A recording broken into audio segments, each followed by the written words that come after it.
The night was quiet, the kind of quiet that made the air feel heavy. Jake stood on the rooftop of his small house, staring at the stars. He had no job, no girlfriend, and no hope for tomorrow. The world had grown tired, sick and broken. People were angry, the sky was poisoned, and even the trees looked like they wanted to die. But that night, something strange happened. A crack appeared in the sky, not lightning, not clouds, but a glowing purple line that stretched across the stars. Jake's heart skipped a beat. Others saw it too. Lights turned on in homes across the city.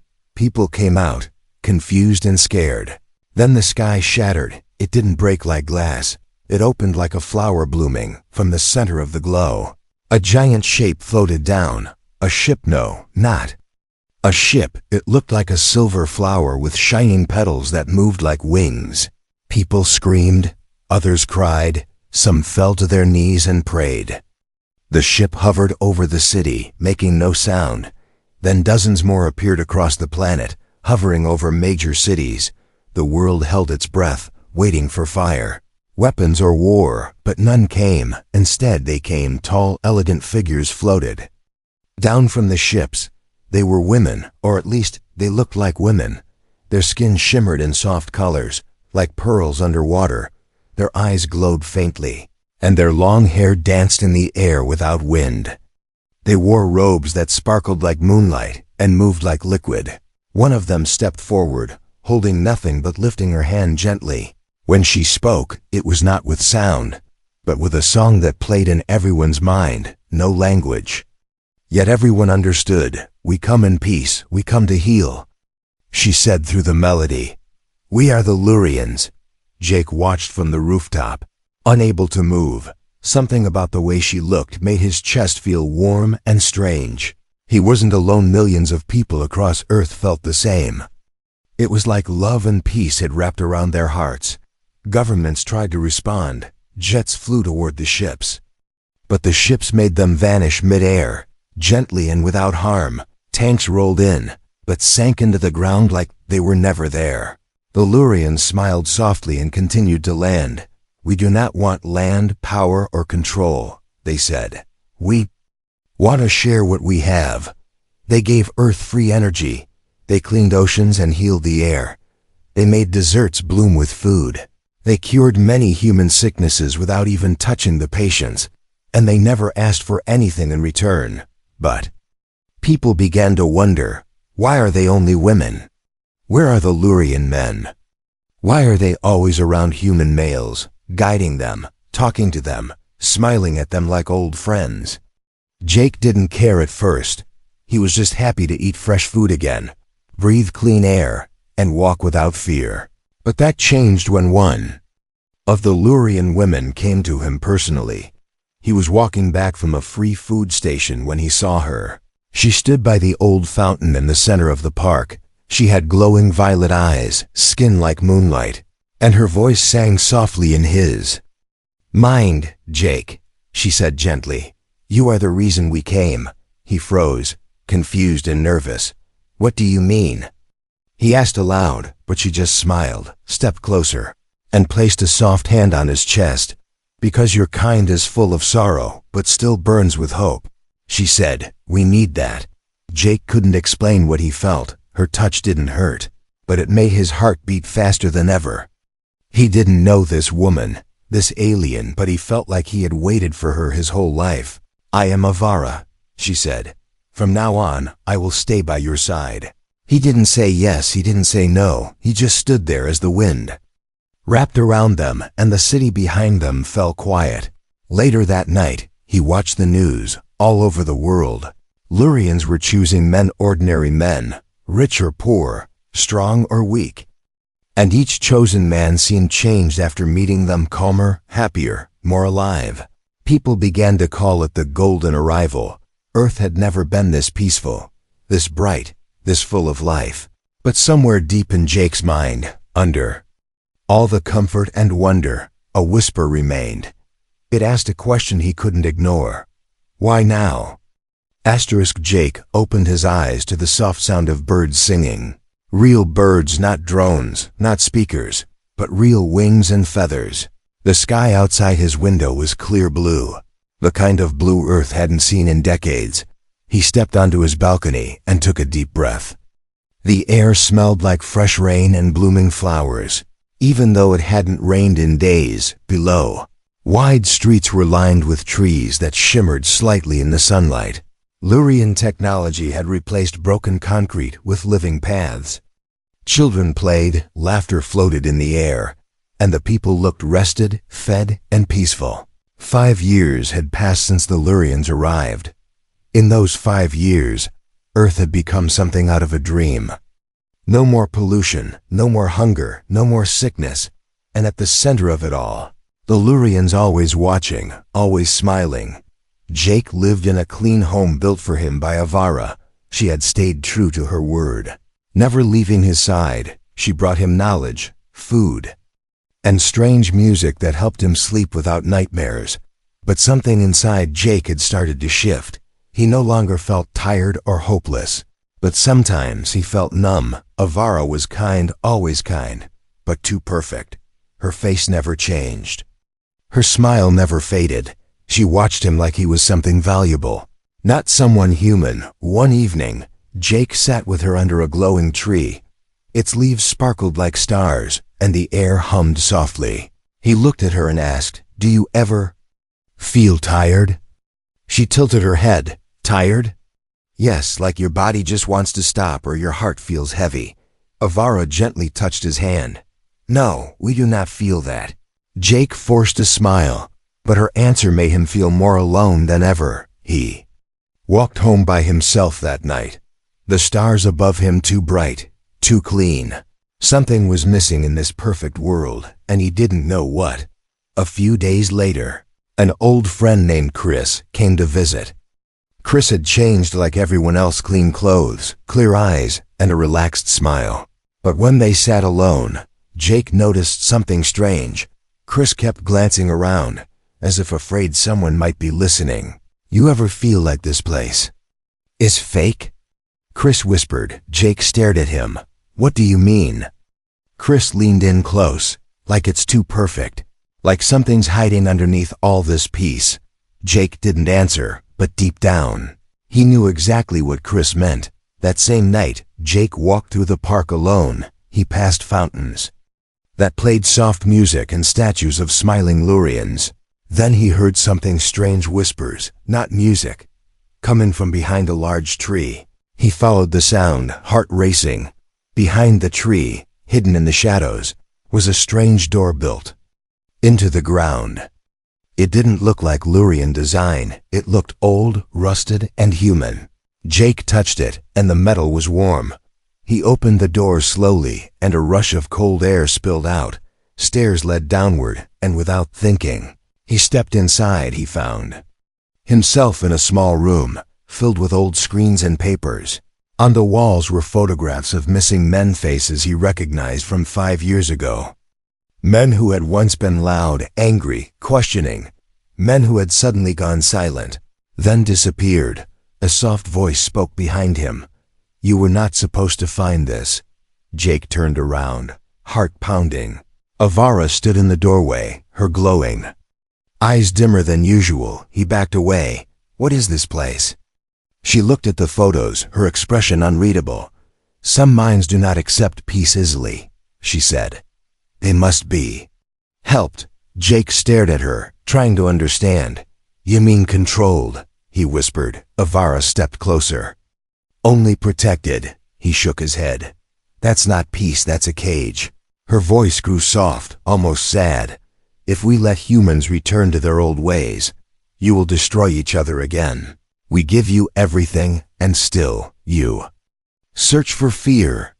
Jake walked past her, out of the hidden room. The night felt colder than usual, the sky too still.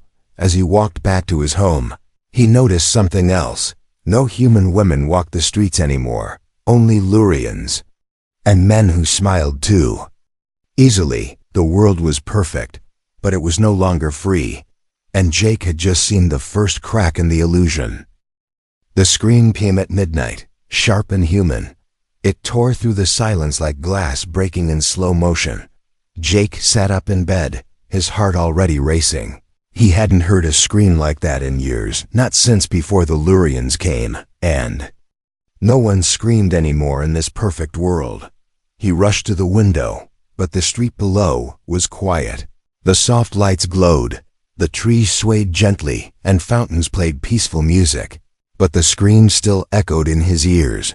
Not fear, not pain. It sounded like someone suddenly remembered something they weren't supposed to. Jake grabbed his jacket and slipped out into the street. He didn't call Avara. He didn't tell anyone. Something deep inside told him to go now, without a word. He followed the sound, past the silent homes and glowing statues. He reached the outer edge of the city, where old ruins from the human world still stood. This was where the Lurians had chosen not to rebuild. Jake moved through the shadows, his breath tight in his chest. He reached a high fence surrounded by vines. Behind it was an old Lurian structure, shaped like a smooth white temple. It was supposed to be closed to humans, a sanctuary, they said, but tonight, its door was wide open. Jake hesitated only a moment before stepping inside. The air was cold, the light dim, and the walls hummed with a soft sound like whispers he couldn't understand. He moved through the hallways, following a trail of footprints in the dust. Then he found the chamber in the center, under a beam of light. A man sat strapped to a chair. His eyes were wide open, but empty, like someone had stolen the fire from inside. Jake stepped forward, and the man blinked once. "Don't let them touch your thoughts," he whispered. Then his head slumped down, silent again. Jake turned, and there she was. Avara stood at the doorway, her eyes glowing softly in the dark. "You should not be here," she said. Jake's voice shook. "What is this place?" She didn't answer right away, just walked slowly toward him. "It's where we fix broken peace," she said calmly. "Some minds cannot rest, even in paradise." Jake backed away. "You're brainwashing them. They're not at peace, they're erased." Avara's expression remained kind, but her voice held a strange weight. "We do not harm," she said. "We soften." He shook his head, the words making him feel sick. "You said we were free. You said Earth was saved," she nodded. Gently, "It is, but freedom is pain, Jake. Pain leads to hate, and hate leads to war." Jake stared at her, the woman who had once brought him comfort. Now he saw the truth in her perfect smile. It was not love. It was control wrapped in silk. He turned and ran, back through the halls, out the door, past the vines, and into the night. The world outside was still glowing, still peaceful, but now he saw it differently. Every smile from the men on the street looked a little too wide. Every laugh too light. No one looked worried, because no one was allowed to be. He returned home, breathing hard. He locked the door, though he knew locks meant nothing here. When Avara appeared behind him moments later, he didn't jump. He just stood still. She walked closer slowly. "Jake," she said softly, "I care for you. You are different from the others. You see too much." He looked at her, and for the first time, he saw sadness in her eyes. Or maybe it was just a reflection of his own. "You have to stop looking behind the curtain," she whispered. "You have to let it go, or paradise will fall." Jake didn't answer. He just sat down, staring out the window. The sky outside was still beautiful, still clean, but somewhere, just beyond his sight, he knew others were screaming too, and no one else was listening. The stars didn't twinkle that night. They pulsed, like they were alive. Jake sat on his rooftop again, just like the night they first came, but this time, his chest didn't feel full of wonder. It felt like someone had placed a quiet weight inside it. Something soft but crushing. The city below glowed peacefully, but now Jake saw the illusion in every light. Too soft, too quiet, too clean. He had seen the hidden chamber, the blank faces and Avara's cold kindness. He needed answers, real ones, and songs in his head or smooth words wrapped in lies. So he followed her. Avara no longer stayed in the house at night. She said she had duties, but never said where or why. Jake waited for her to leave again, then slipped into the shadows behind her. She didn't walk, she floated silently like air carried her, through the trees, across the silent city, down into a quiet meadow where time felt slow. Then she stopped at a tree, just a tree, tall and thick, but she pressed her hand against its bark.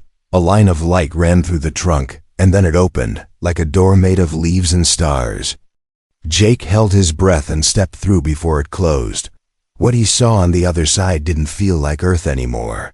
He stood on a platform that floated above clouds. Mountains drifted in the sky like islands, and strange glowing creatures flew between them.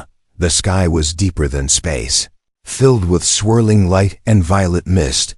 This place was not human, it was Lurian. He followed a winding bridge of light toward a larger platform.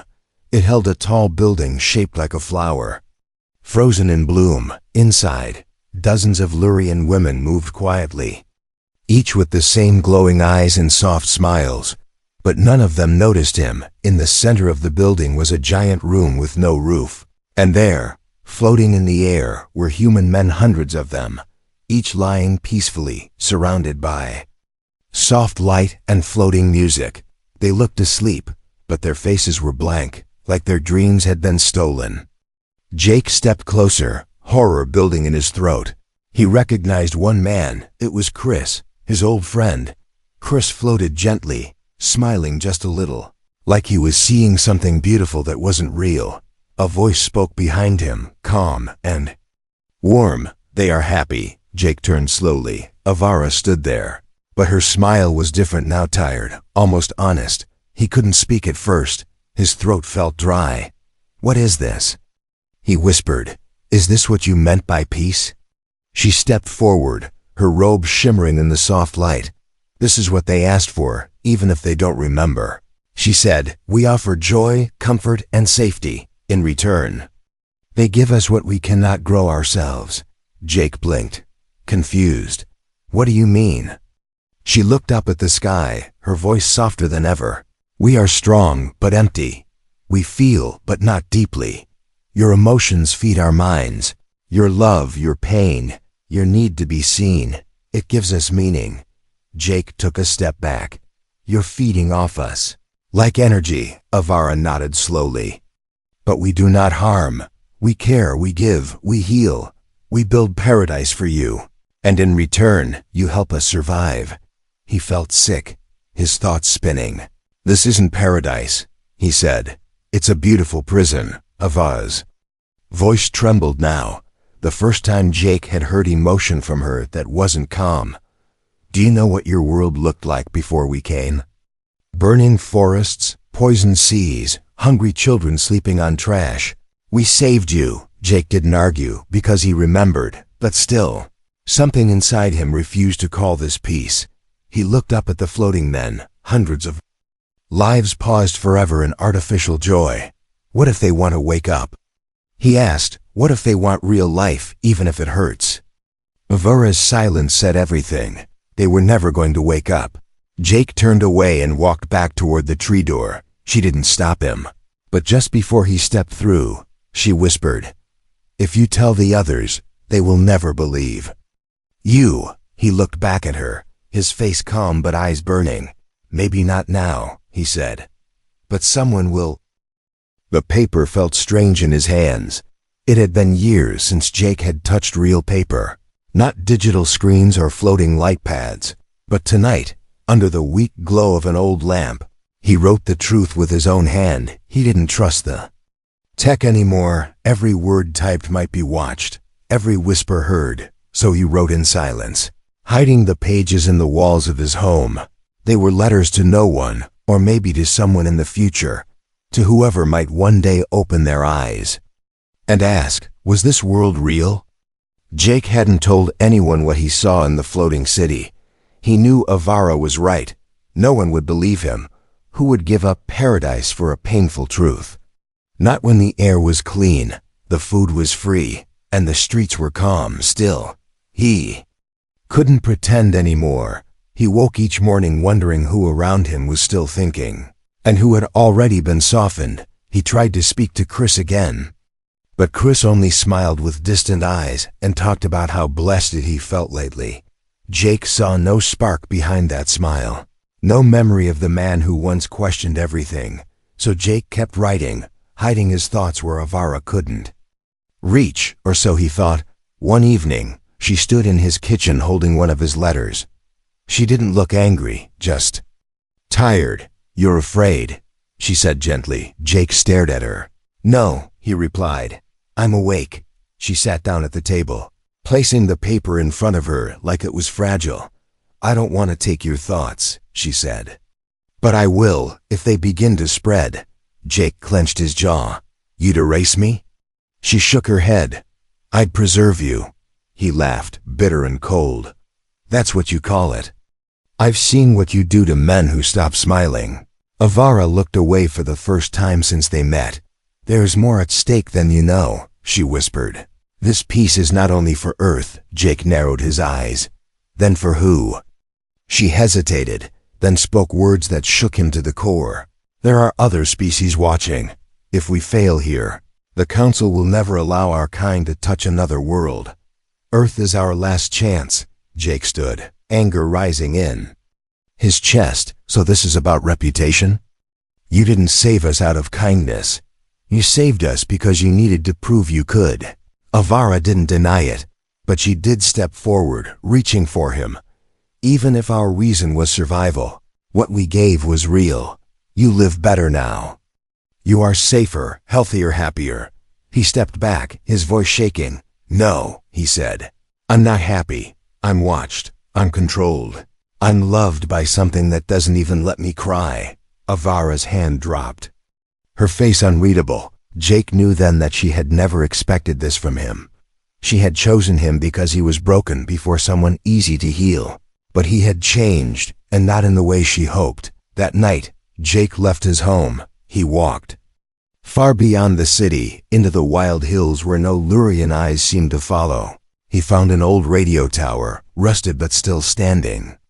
It hadn't been used in years, too outdated, too weak. But Jake knew it still had power if the wind hit just right. He connected wires, rewired the core with old tools he had buried years ago. And then he spoke. His voice was raw, but real. "If anyone is listening," he said, "I don't know how long I have, or if this message will even reach you. But if you feel like something is wrong, if your smile feels fake, then you're not alone. This world is a gift, yes, but it came with chains hidden in gold. They take your sadness so you never argue. They take your questions so you never fight. And slowly they take you too." He ended the message and walked back to the city. The stars were quiet again, but somewhere out there, someone might have heard him. And that small hope was enough to keep walking. When he reached his home, Avara was waiting. She didn't speak, didn't ask where he had gone. She only looked at him for a long time, then said, "Now they will come for you." Jake smiled, not with joy, but with purpose. "Let them," he whispered. "Let them see what happens when one man chooses truth over paradise." Jake dreamed of the ocean, but in the dream, the water was made of stars, and it whispered secrets in his ear. When he opened his eyes, everything was silent, too silent. His room was empty, the window wide open, the air cold. He sat up slowly, but something was wrong. The world outside his window no longer glowed. The lights of the perfect city had vanished. The trees had stopped swaying, and even the birds had fallen quiet. Then he noticed the mark on his wrist, a soft blue circle, pulsing like a heartbeat. Jake touched it, and the world shifted. In a blink, the walls of his home melted away. He was standing in a white chamber with no doors, no windows, just light. The air smelled clean, too clean, like it had never been touched by dust or time. Avara stood across from him, her eyes dim and tired, but she wasn't alone. 6 other Lurians stood behind her, taller than her, their faces colder. Their eyes didn't glow with warmth like Avara's, they burned with control. Jake didn't speak. He understood. This was the end of pretending. The council had come. One of them stepped forward, voice sharp but beautiful. "You are spreading sickness," she said. Doubt infects peace. Jake looked around, arms at his side. Truth isn't a disease, he said calmly. But maybe silence is. Avara didn't. Look at him, not yet. She stood still, like a statue carved from light. Another Lurian moved forward. This one older, her hair silver like ice. We offer one final chance, she said. Forget what you saw, what you heard, what you spoke, and we will restore your joy, Jake laughed. But it sounded dry. You want to erase me? No, the silver-haired one replied. We want to give you peace. He took a deep breath. And what happens to the others? The ones already floating in your cities of sleep? They are safe, she said. They are light inside light. Jake shook his head. No, he said. They're just empty shells wrapped in soft music. The council began to close. In around him, a glowing ring formed under his feet, humming softly. You don't have to fight, said Avara finally, her voice trembling. I don't want to lose you. Jake looked into her eyes and saw something there, real sadness. She had grown close to him, and maybe, in some way, she had truly cared. But even that wasn't enough. You never had me, he said gently. You only had a version of me that didn't ask questions. The council raised their hands, and the light grew stronger. It pulled at his thoughts like wind pulls at paper. He could feel his memories floating upward, his mother's voice. His childhood, the first night they came, they were slipping away, one by one. But Jake held on to one thing, a memory of that scream, the one that shattered silence. It came back to him with fire, and in that fire, he found himself again with a sudden burst of will. Jake pushed back. The light cracked, the room shook, and the illusion faltered. The chamber vanished, and he dropped to the ground under real stars. The council was gone. Only Avara remained. Standing alone under the night sky, she looked weaker now. Like holding the truth had drained her. Jake stood, brushing dust from his clothes. You tried, he said, but I choose memory over peace. Avara stepped forward, and for the first time she looked human lost. Then we are no longer allies, she whispered. He nodded slowly. Then be my witness, he said. If you really cared, tell your people what I said. Don't bury it under music and lights. She didn't promise, but she didn't deny him either. She simply turned and walked away, fading into the forest like moonlight into fog. Jake was alone, now truly alone. But his mind was his own, and that was more precious than paradise. The rain came for the first time in years, not artificial mist, not recycled droplets pumped from Lurian towers, but real, wild rain. It fell unevenly, loudly, as if the sky itself had something to say. Jake stood in the open, soaked to the bone. But he smiled because it didn't feel controlled. It felt free. Days had passed since the council tried to take his memories, since he tore through their illusion and walked out with his mind whole. He had expected to be hunted, taken, or erased. But instead, nothing happened. The city carried on like always. Men walked smiling streets. Lurians offered gifts and comfort. But now, some of those smiles didn't reach the eyes. Whispers began to spread, too soft to be loud, but too stubborn to die. Jake had left the city behind. He lived in the hills now, near old human ruins. A campfire, a radio, a few rescued books, and his own unbroken thoughts. He sent messages daily through the ancient radio tower. Short ones, simple ones. Wake up. You're not alone. You're allowed to feel. He didn't know if anyone heard until the girl arrived. She wasn't a Lurian. She was human, young, quiet, scared. She wore a plain robe and carried nothing but a small notebook filled with drawings. When Jake asked how she found him, she just said, I stopped smiling. And no one knew what to do with me. Jake gave her food in silence. Later, others came too, one by one, men and women both. Tired of the peace that asked for nothing but obedience. They sat around the fire each night, speaking softly at first. Then louder, not angry but honest. They laughed again, but it wasn't perfect laughter. Sometimes they argued, sometimes someone cried. But it was real, and that made it sacred. One morning, Jake found Avara standing at the edge of the camp. She didn't enter, didn't speak, just watched. Jake approached her slowly. "You're not here to take me back," he said, more a truth than a question. She shook her head. "No," the council withdrew. "They don't know what to do when someone refuses happiness." Jake looked past her to the rising sun. Clouds hung low over the trees, but it was beautiful all the same. "You came to see if I failed," he said. She looked at the people around the camp, then back at him. "No," she said quietly. "I came to see what freedom looks like." Jake nodded, his voice softer now. "It's not clean. It's messy, loud, and painful. But it's honest." She stepped forward just slightly. "I have a message," she said. "From some of us." Jake raised an eyebrow. "There are Lurians who are listening." She nodded. "There are those among." "Who is who?" "Wonder if maybe we need you more than we admit. Not just your joy, but your struggle." Jake smiled, not with victory, but with understanding. "Then tell them this," he said. "Build no more cages, not even golden ones. Let people choose, even if they choose to hurt." Avara looked at him for a long time, then turned to leave. But before she vanished into the trees, she paused. "Jake," she said, "you were the reason we came. And now you are the reason we stay." As she disappeared into the woods, Jake looked at the camp. Voices rose behind him, real, sharp, warm, broken, and alive. The rain had passed, the sun peeked through, and in that imperfect light, Earth belonged to its people again.